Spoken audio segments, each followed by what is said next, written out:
This is navigating Aras Video 2 with respect to CAD data sharing.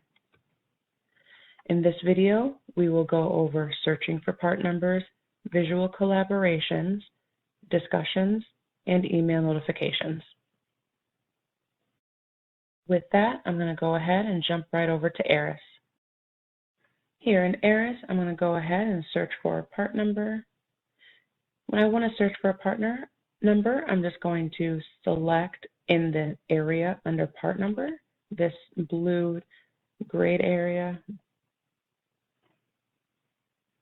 I'm going to go ahead and just insert my part number.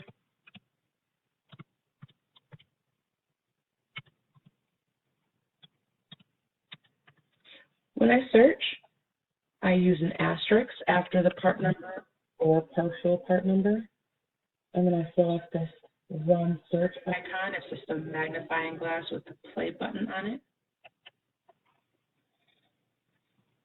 And I get my display of CAD documents that match my search criteria. There can be multiple depending on your search. If I were to remove some numbers, I could potentially get more. But for the sake of this example, I'm just going to use a single part number, a single complete part number. It's really quite that simple just to search in Aras. You can also search for other criteria. You can search for revision, part name, release status, and so forth. The most direct way for you to find whatever you're looking for is usually the part number or the unintelligent number under the document number column if you happen to know it. When you open up Innovator and go to the CAD Documents tab like we are already in, this will automatically open to the simple search option. You see here it says simple search. There are other search modes. However, simple search is the common search method that will allow you to search whatever it is you're looking for the most streamlined way. So we're not going to get into the other search options at this moment. As I've already mentioned, there is the run search, and then there is the clear search criteria. If you clear search criteria, it's not going to clear your search results, just anything you input in these column headings. So I'm going to go ahead and clear that, and you see this search part number disappeared, along with anything else that could have been in that search window. There are a few options I do like to toggle every now and then, depending on what I'm searching. If I'm doing a broad search for a bunch of items, again, I can just search openly. I can just do the run search, and I will get several options.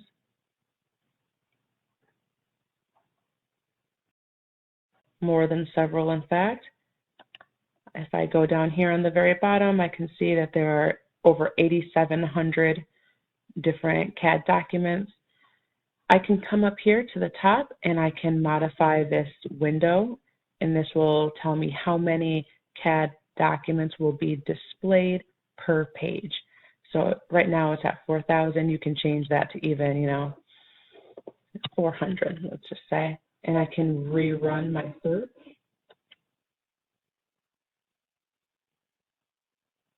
And then now I only get one of 400.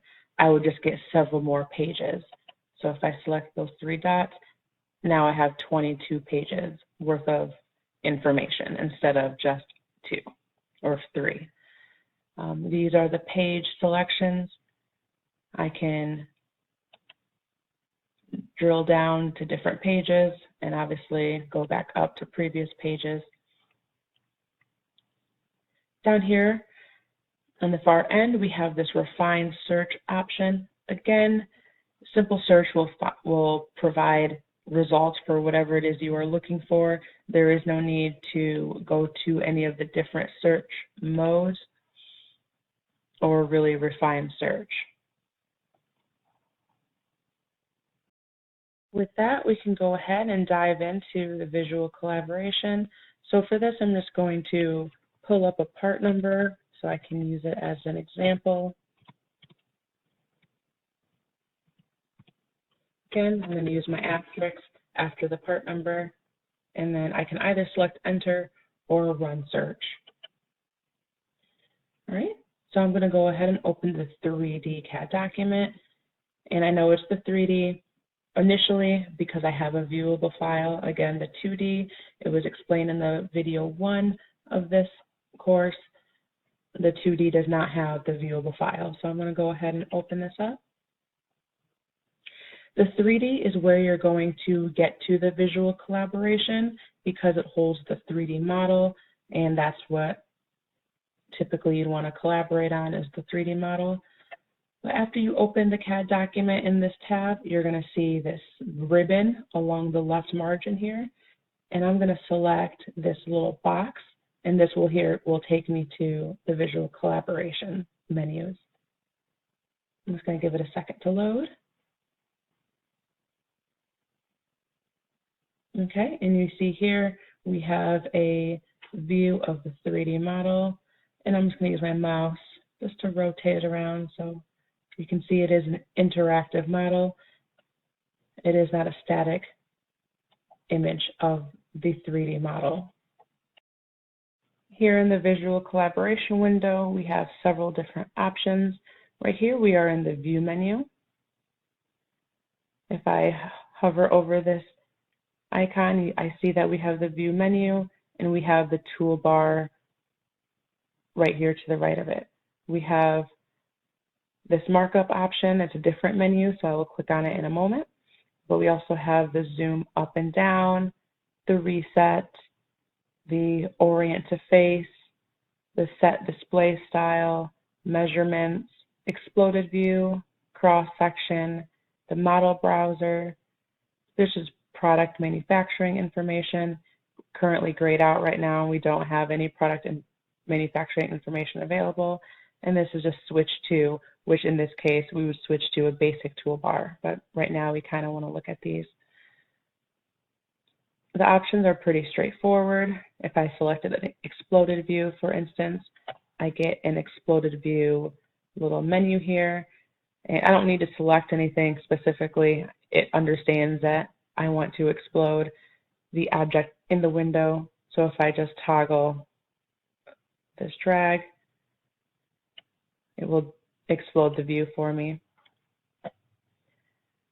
Similarly, if I wanted to maybe set a display style, I would select that option. This menu appears. I can change it to shaded and wireframe unshaded and so forth.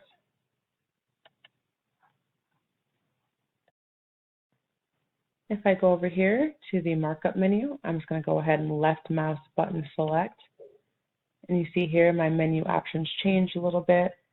I have a scribble option, a highlight, label, select, delete, download file, print, and again switch to, and in this case it would go back to a basic toolbar.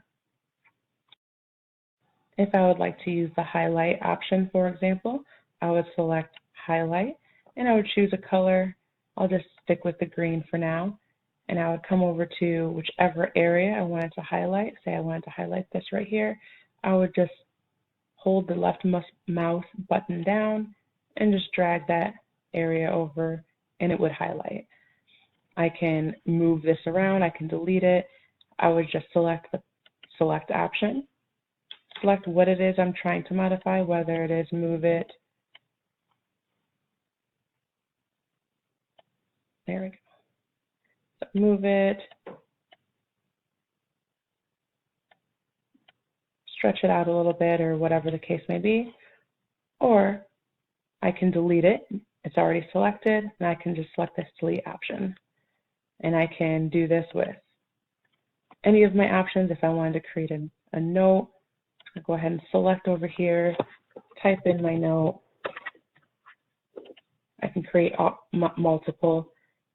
And then just to move these or delete them, I would just select them and then delete.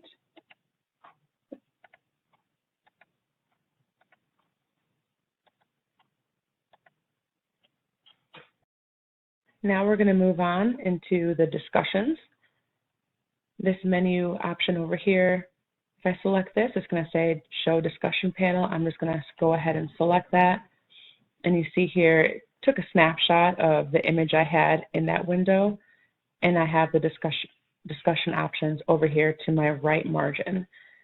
This include snapshot is already selected. If I did not want to include it, I could just deselect, that's fine, but might as well have the image of what it is you're discussing.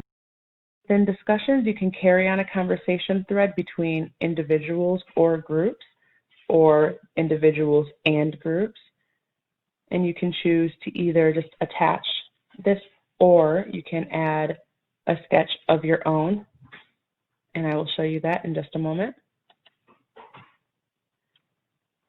In order to mention a person, it was just like most social media, you can go ahead and use that @ symbol. I'm going to go ahead and select Lauren Westmore. I'm going to add a comment. If I go off caps lock, and I'm going to go ahead and just select comment, or press the option to comment. And once I do that, you'll see here I've created a conversation thread.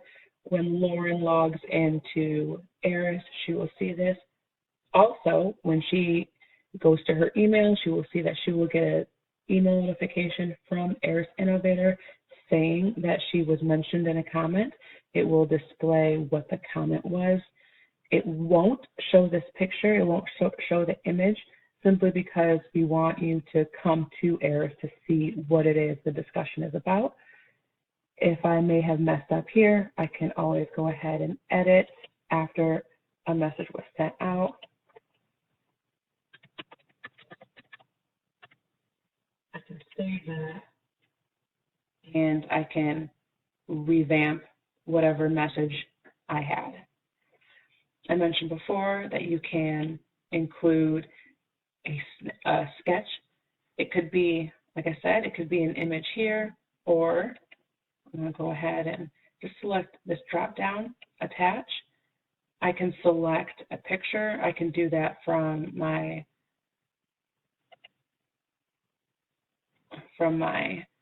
shared drive, or if I had an image file, I can go ahead and include that as well. A notification to a group is much the same as sending a notification to an individual.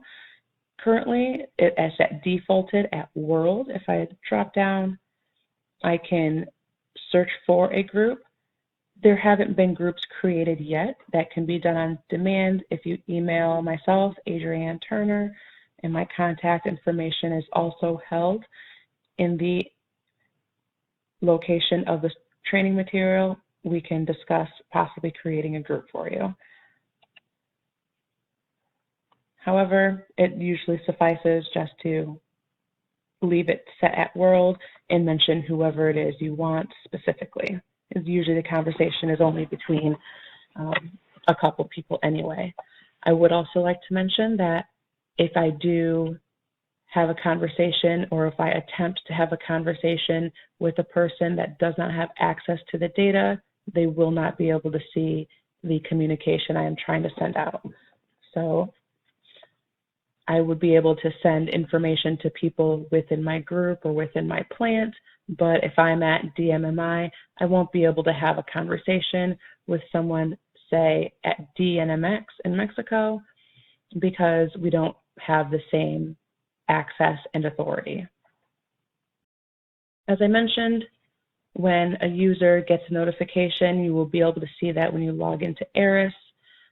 If I go back over here to the table of contents menu, expand my innovator, I see my discussions and all the discussion threads that I am a part of. Thank you for watching Navigating Aras Video 2. We went over searching for part numbers, visual collaborations, discussions, and email notifications.